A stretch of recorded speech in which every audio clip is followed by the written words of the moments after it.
Assalamualaikum warahmatullahi wabarakatuh. Kaum muslimin yang dirahmati oleh Allah, kembali lagi di channel saya.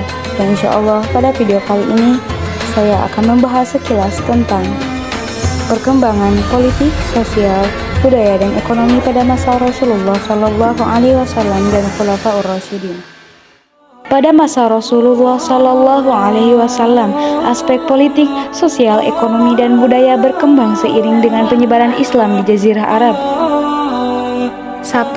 Aspek politik. Rasulullah Shallallahu Alaihi Wasallam berhasil membangun negara Islam di Madinah yang berdiri atas piagam Madinah.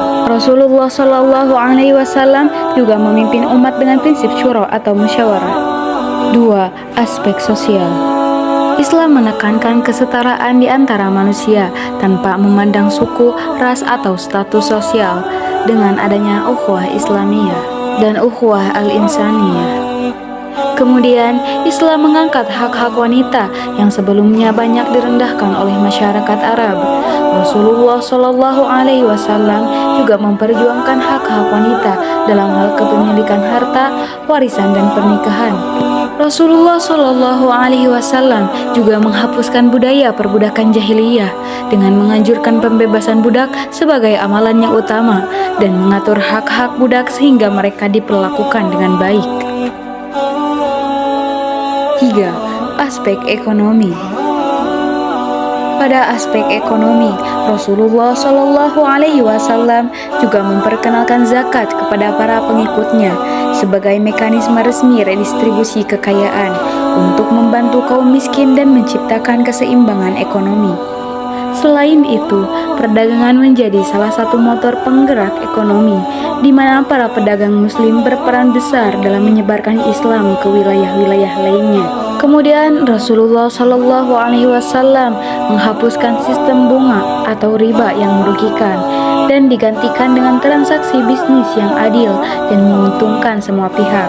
Dan Rasulullah Shallallahu Alaihi Wasallam juga menekankan pentingnya etika dalam perdagangan, melarang kecurangan, penipuan, serta monopoli.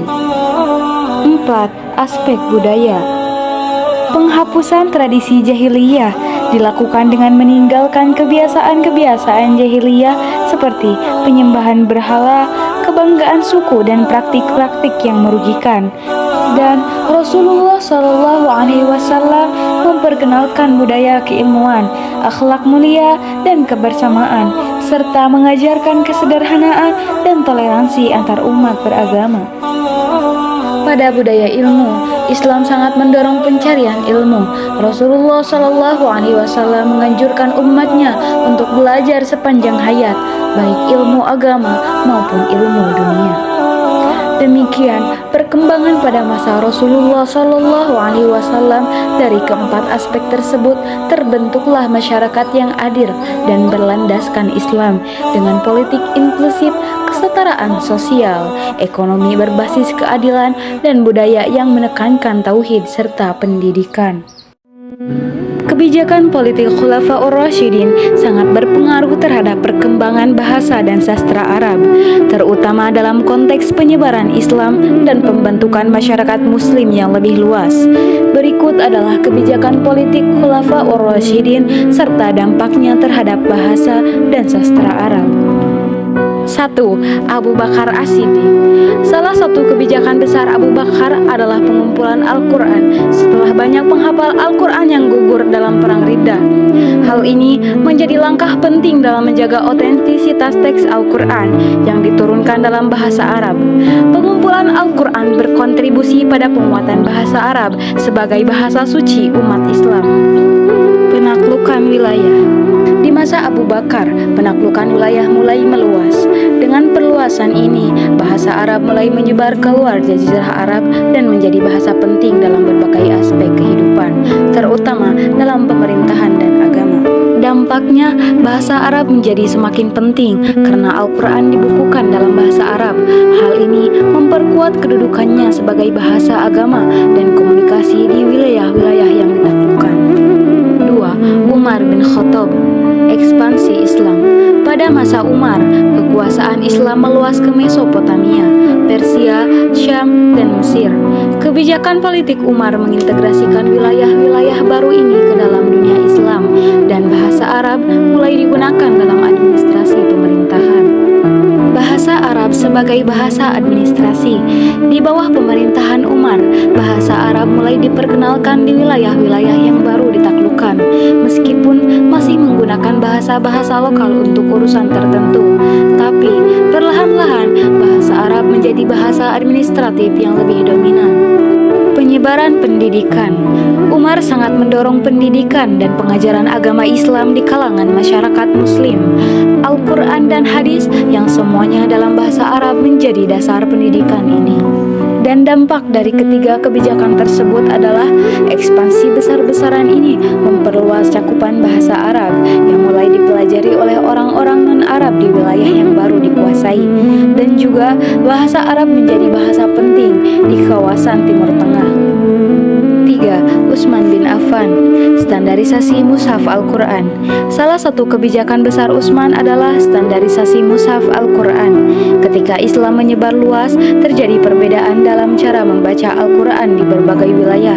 Utsman memerintahkan penulisan dan distribusi mushaf standar ke berbagai provinsi untuk menghindari perbedaan bacaan. Penyalinan Mushaf Utsmani. Tindakan ini memperkuat peran bahasa Arab dalam menyatukan umat Islam, karena Mushaf Al-Quran yang disebarkan menggunakan bahasa Arab Quraisy yang menjadi standar dialek bahasa Arab. Dampak dari standarisasi mushaf ini memperkuat bahasa Arab sebagai bahasa yang terikat dengan kesucian Al-Quran dan membuat umat Islam dari berbagai wilayah harus mempelajari bahasa Arab untuk memahami teks-teks suci dengan benar. 4. Ali bin Abi Thalib. Pendidikan dan ilmu pengetahuan. Ali bin Abi Thalib dikenal sebagai seorang cendekiawan dan pengajar yang berbakat. Beliau mempromosikan pemahaman yang lebih mendalam tentang Al-Quran dan hadis yang mempengaruhi perkembangan sastra Arab dan konteks kajian agama. Puisi dan retorika. Ali dikenal dengan kefasihannya dalam berpidato dan berdebat. Banyak dari pidato dan surat-suratnya yang menjadi rujukan penting dalam literatur Arab klasik. Karyanya dikenal memadukan kebijaksanaan, retorika, dan penggunaan bahasa yang indah. Dampaknya, Ali berkontribusi pada perkembangan bahasa Arab klasik melalui karyanya dalam pidato, puisi, dan prosa. Pemikiran dan tulisan Ali turut menyumbang pada perkembangan retorika Arab dan kajian ilmu bahasa.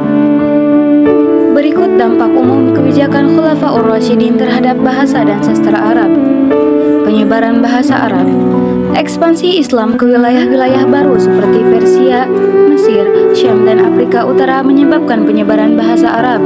Meski awalnya wilayah-wilayah tersebut memiliki bahasa lokal, bahasa Arab perlahan-lahan menggantikan bahasa tersebut sebagai bahasa agama, administrasi, dan budaya. Bahasa sebagai alat pemersatu. Bahasa Arab, terutama dengan standarisasi Mushaf Al-Quran di masa Utsman, menjadi alat pemersatu bagi umat Islam yang tersebar di berbagai wilayah.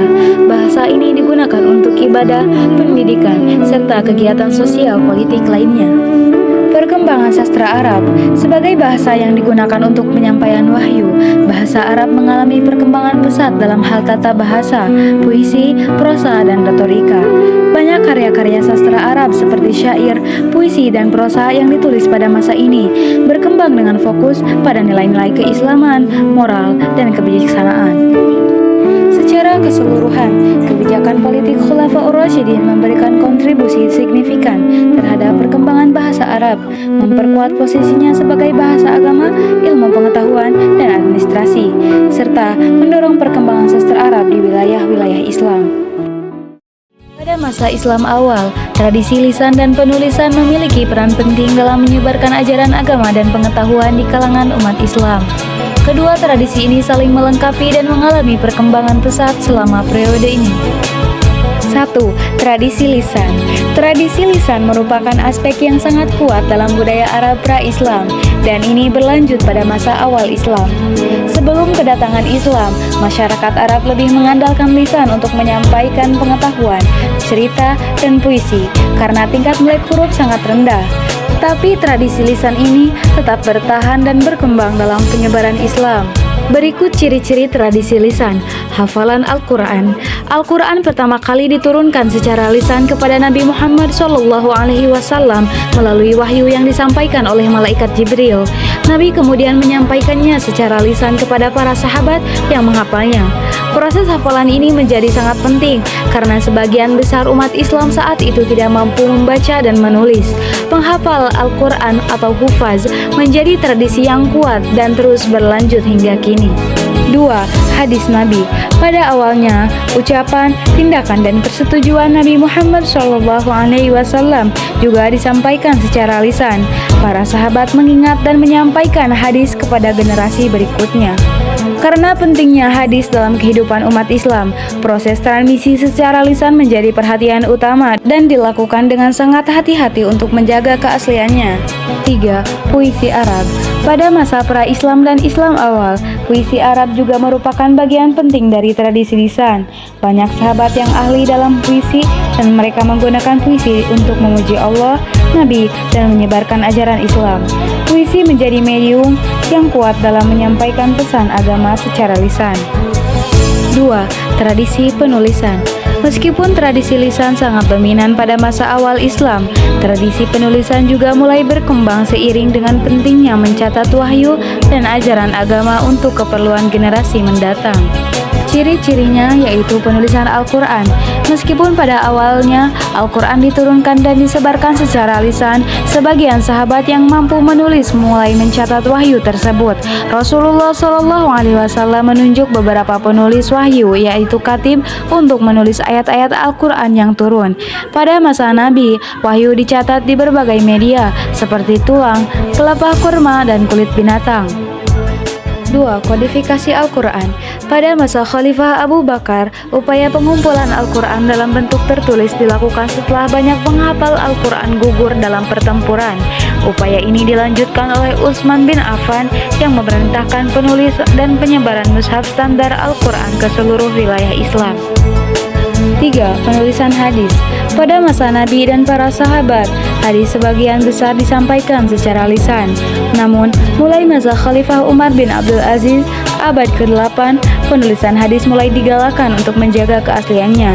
Kumpulan hadis-hadis ini kemudian disusun oleh para ulama seperti Imam Bukhari, Muslim, dan lainnya pada abad berikutnya.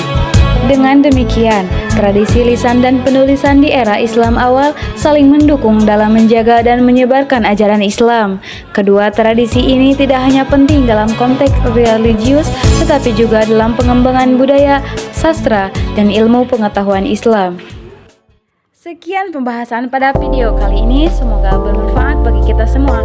Terima kasih sudah menonton, jangan lupa like, comment, and subscribe supaya gak ketinggalan konten terbaru. Aktifkan juga lonceng notifikasinya biar selalu update.